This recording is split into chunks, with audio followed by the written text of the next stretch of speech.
Sedangkan fungsi zikir yang pertama disebutkan di Quran surah ke-13 ayat ke-28. Ala bi dzikrillahi tatmainnul qulub. Masih ingat qulub jama dari kata apa? Qalbu. Jadi kalau sholat Anda benar, hati Anda tenang. Ciri hati yang tenang, dia bisa mengendalikan nafsu dalam kehidupannya. Sehingga muncul yang baik-baik di sini. Jadi kalau teman-teman sudah sholat 5 kali dalam sehari, tambah dengan sunnahnya, hatinya belum tenang, pasti ada yang kurang tepat dalam sholatnya. Karena jangankan sholat, tempat sholat saja disebut oleh Quran tempat yang menenangkan. Quran surah 2 ayat 125. Wa idh ja'alna al-baita mathabatan lin-nasi wa amna. Dan ingatlah ketika kami tetapkan al-bait, Ka'bah itu di sekitaran Masjid Al-Haram. Begitu Anda ke situ, kata Allah, Anda punya masalah apapun, segelisah apapun di depan Ka'bah, tenang jiwa Anda. Dan hebatnya lingkarannya disebut dengan masjid. Masjid pun punya aura yang mirip-mirip sama. Gak percaya silahkan, Anda dari rumah datang ke masjid, begitu dibuka pintu masjid, melangkah, ada ketenangan tersendiri. Ada lain teman-teman. Makanya saya beri saran sedikit ya. Ikuti pola sahabat dulu.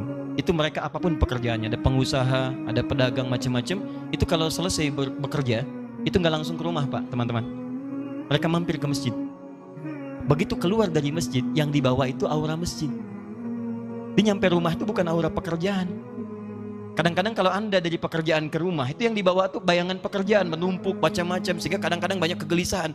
Coba mampir, begitu keluar, sudah ada ketenangan dalam jiwa. Enak, tenang. Saking tenangnya masuk, salat 2 rakaat, lebih tenang lagi. Duduk, atasnya AC, tidur aja gitu kan. Paham ya? Satu. Jadi, cari semua bentuk hubungan dengan Allah, itu akan menguatkan jiwa Anda. Di antara kalimat zikir nanti turunkan, ada sholat, ada baca Quran. Makanya kalau nggak percaya silahkan, Anda sedang gelisah, buka Quran, sudah. Nggak mahal kok, buka mushaf, baca Quran, seketika tenang. Habis itu gelisah lagi. Ya. Kenapa? Belum selesai, baca lagi, minta sampai tenang jiwa Anda. Doa, Quran surah 7 ayat 205, wadhkur rabbaka fi nafsik, doa disebut dengan zikir. Makanya kalau sedang gelisah jangan mengeluh. Nggak ada ayat tentang keluhan. Kalau ada ayat tentang keluhan di Quran, insya Allah saya jadi orang pertama yang mengeluh. Nggak ada teman-teman. Bahkan binatang pun tidak mengeluh dalam kehidupan. Kerjakan. Semut nggak ngeluh. Silahkan cek. Kera tidak mengeluh. Ayam tidak mengeluh. Cek. Nih lihat. Ini ada wajan. Ini ada cacing sini. Di bawahnya kita kasih api di sini. Maka cacing akan bergerak-gerak. Pindah dia kan? Baik. Kenapa dia bergerak? Bukan panas. Bukan, karena cacing tidak mampu untuk mengeluh. Aduh panas, aduh sakit, aduh.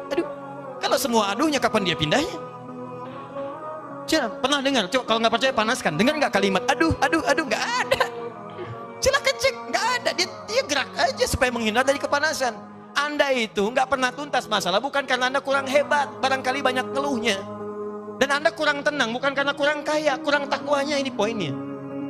Dan kurang ibadahnya. Itu bagian pertama. Masih ada waktu, Pak? Masih. 2. Ini. Rumus cepat. 2. Ini indah sekali di Quran. Tadi kata Quran, qad aflaha man zakkaha.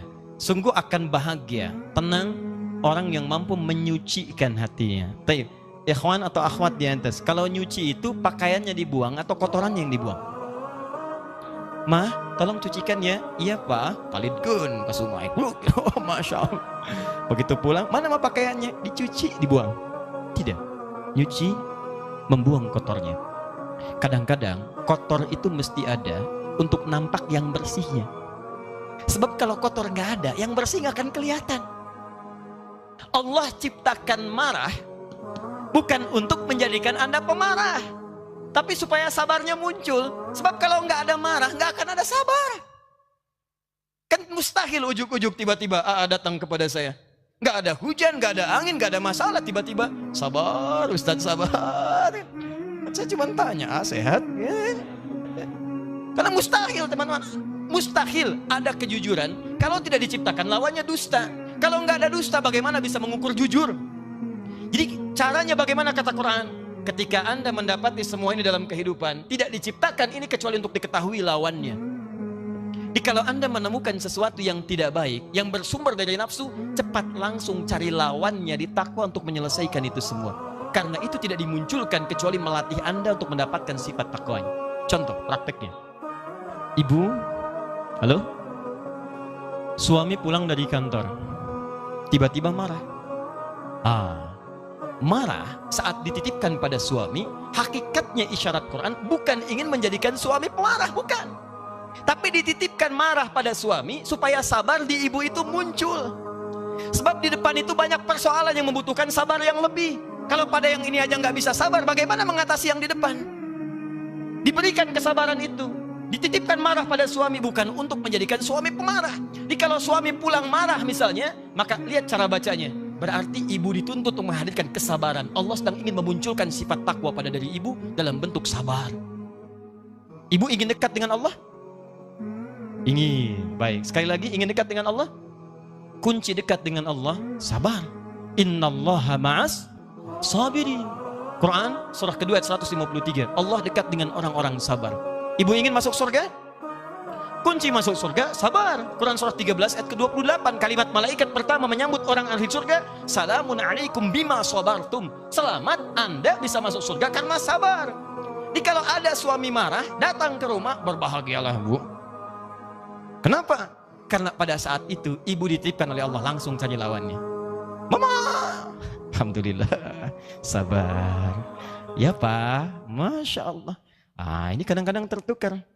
Suami marah, ibu lebih galak. Masya Allah. Mama, kenapa Pak? Mama kenapa? Papa kenapa? Mama gak tahu kalau Papa ini matahari, pemimpin. Papa gak tahu kalau Mama bulan. Dengan kekuatan bulan, aku menghukummu.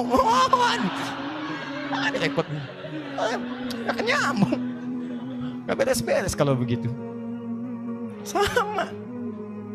Jadi sebenarnya gak susah. Kalau Anda menemukan yang kotor dari nafsu, cepat cari lawannya yang baik. Suami pulang nih, istri cemberut. Apa lawan cemberut? Senyum. Jadi begitu Anda pulang ke rumah, lihat istri cemberut. Ini Anda tinggal senyum. Assalamualaikum. Dik. Kayaknya kenal. Udah gitu. Ya, cuman memang teorinya mudah, prakteknya tidak sederhana itu. Betul. Ustadz juga sama. Makanya jarang ada ustadz ceramah bawa istrinya, jarang itu. Jarang sekali. Ini live ya. Kita selesaikan di rumah. Jadi dua saja itu. Pertama, bangun hubungan dengan Allah, zikir. Makanya Anda kalau temukan kalimat-kalimat ibadah itu semuanya takwa ujungnya. Nanti sebentar lagi puasa. Apa tujuan puasa? Takwa. Quran surah 2 ayat 183, paling kiri sebelah atas. Ya ayyuhalladzina amanu kutiba alaikumus kama kutiba alal ladzina min qablikum la'allakum takwa. Anda mau haji, takwa bekalnya. Quran surah 2 ayat 197, paling kanan sebelah atas. Al-hajju asyhurum ma'lumat faman farada fihinna al-hajja fala rafatha wala fusuqa wala jidala fil hajj wa ma taf'alu min khairin ya'lamuhu Allah wa tazawwadu fa inna khairaz zadi taqwa. Mau haji, takwa muaranya. Mau puasa, takwa. Salat, takwa. Infak, sedekah, takwa. Semua takwa. Ini ternyata tujuan ibadah itu ketika Allah bebankan pada kita bukan untuk menjadi beban dalam kehidupan, tapi ingin membuat Anda bahagia karena takwanya muncul. Makanya selesai sholat, selesai infak, selesai baca Quran, ditutup ayatnya. Quran surah 2 ayat kelima. Lihat, ulaika ala hudam min rabbihim wa ulaika humul muflihun. Qad aflaha man zakkaha wa ulaika humul muflihun. Bahagialah mereka semua. Di ketika Allah minta kita sholat, Allah minta kita bahagia. Aneh kalau ada orang diminta bahagia, nggak mau bahagia, itu orang aneh. Makanya ketika Anda dipanggil sholat, hayya 'alas shalah, Anda tanya, kenapa kami sholat ya Allah? Dijawab, hayya 'alal falah. Ayo saya kasih bahagia. Yang belum bahagia datang ke sini. Anda orang kaya, Anda orang hebat, belum bahagia. Cek, bukan karena Anda kurang hebat dan kaya, Anda kurang takwa. Karena ketika Anda takwa, masalah Anda selesai. Quran surah 65 ayat 2 dan 3. Wa may yattaqillaha yaj'al lahu makhraja wa yarzuqhu min haitsu la. Selesai. Quran surah 2 ayat 189. Wattaqullaha la'allakum tuflihun. Anda takwa, ini nafsu turun. Begitu turun, maksiat hilang. Begitu hilang, dosa diampuni. Turun Quran surah ke-8 ayat ke-29. Jelas kalimatnya. Wa may yattaqillaha yukaffir anhu sayyiati. Siapa yang meningkatkan takwanya, maka keburukannya kami akan hilangkan. Hapus. Lihat contohnya. Anda berbuat maksiat, naktar sauda, seperti tinta begini. Anda kerjakan kebaikan, hapus. hapus. Tapi ingat, dosa itu seperti menulis di papan tulis. Tintanya ringan, mudah untuk dihapus. Tintanya sulit, tidak mudah untuk menghapusnya. Butuh waktu, butuh perjuangan. Kadang-kadang Anda mesti berjuang, seperti saya. Berjuang datang sendiri, rangin sendiri, nulis sendiri, ngapus sendiri. Nah sama. Nah, Alhamdulillah.